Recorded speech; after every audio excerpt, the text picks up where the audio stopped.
Hi, I'm Chris Stirewalt, and oh my gosh, is this ever power play? How you doing, Internet? Good to see you. So the Republican Party is headed to divorce court. They are not going to be able to keep it together. How much of the China gets broken? Is this War of the Roses or Kramer versus Kramer? I don't know.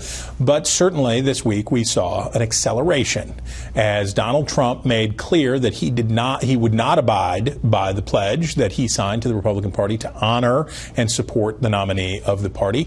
And the remaining anti-Trumps echoed sentiments that we've heard from others in the field before, which is that they might not be able to support Trump after all if he's the nominee. So what in the hell is going to happen? People who know include Josh Kraushaar. He is the politics editor for National Journal. He is a pretty big deal, and he's a Nats fan, but I don't hold that against you in a big way. Like we will finally win something this year. Whatever. And David Drucker is a Dodgers fan, probably. You don't even care. That's how elite you are. I am a Lakers fan and a UCLA fan, but I adopted the Nationals. That's just... I needed one team in town. Whatever. Well, anyway, David Drucker, when he's not making bad sports choices, is the senior correspondent for the Washington Examiner and one of the best guys on the beat. Okay, so, Josh, here's the deal. Ted Cruz has all but said he won't back Donald Trump. Donald Trump has basically said if it's anybody but him, the process is illegitimized because only a legitimate process could produce him.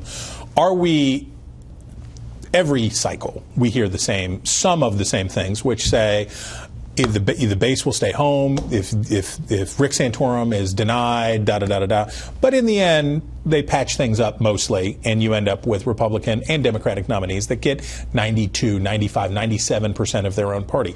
Is this primary season talk or something different? We're in divorce court right now, and you basically have two parties in one, and that is attributed to the two big midterm wins for the Republicans is because the party has gotten so big, but it's also gotten very unwieldy with populist Trump supporters totally at odds ideologically with the Cruz and establishment moderates on the other side of the spectrum. So basically you have Trump getting 35% of the vote on average. Right. Hardcore Trump supporters. Nothing's going to change their mind. And then you look at the exit polls and you have 35-40% of people that say they're not going to vote for Trump under any circumstances. 35-35 polls on both sides of the party. It's hard to find any middle ground between those two. And that's enough to shut out either if somehow Cruz or another Republican were to become the nominee, that would be enough to shut him out from the Trump side. And if Trump were to be the nominee, there's enough votes on the other side to shut Trump out. So they're both, David, they're standing with pistols in each other's face, and they say, give me what I want or I'll shoot. This is like Alexander Hamilton and Aaron Burr. And Aaron Burr all over again. Look, I'll continue with the sports. Who's Burr in this scenario, by the way? Donald Trump. There you go. Not that we think anything bad. No.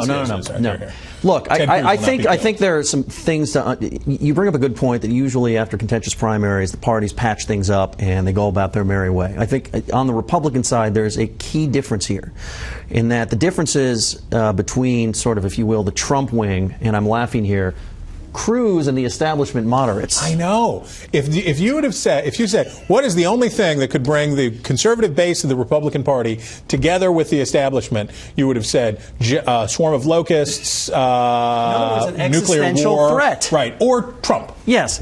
The big difference here is that this is not just about ideological differences, although it is. Mm-hmm. It is about for the Never Trumpers a moral objection to Trump the man. Right. And it's a referendum on Trump. And you can get over, for the sake of beating Hillary Clinton, a lot of things, but moral objections to a candidate is something that is incredibly difficult Josh, to get over. Josh, how much of this do you think stems from populists, and especially progressive populism, likes direct democracy and hates abstruse rules, indirect democracy, electoral colleges, indirect election of senators, and those things a century ago were hallmarks of that movement.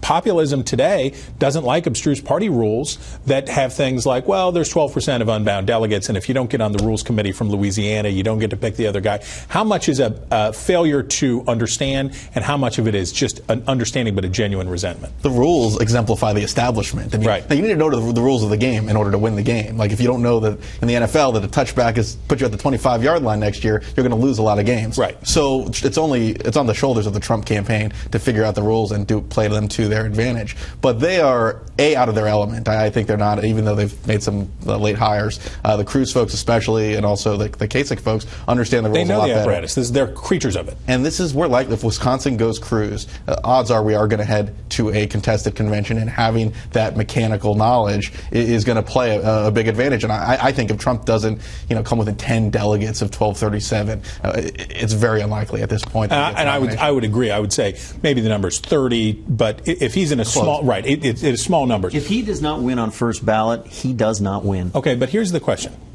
In 1912, the Republican Party intentionally committed suicide rather than, or they went into self-imposed hibernation rather than let Teddy Roosevelt, who talk about populist progressivism, and William Howard Taft and what was his man's name? Oh, I can't think of his name. Charles Evans Hughes said, you know what? We're probably going to lose the general, but screw it. And they had barbed wire and the bunting around the podium. Is there a chance that the Republican Party proper does the same thing this time and says to Trump, you know what? We are probably going to lose in the fall, but it's worth it? Well, look, I think that there are Republicans and conservatives that would rather lose the election than, in their view, lose the party. Right. And I think that's why they take this divide very seriously, and why we should all take it seriously, because there are a lot of motivations for it to happen.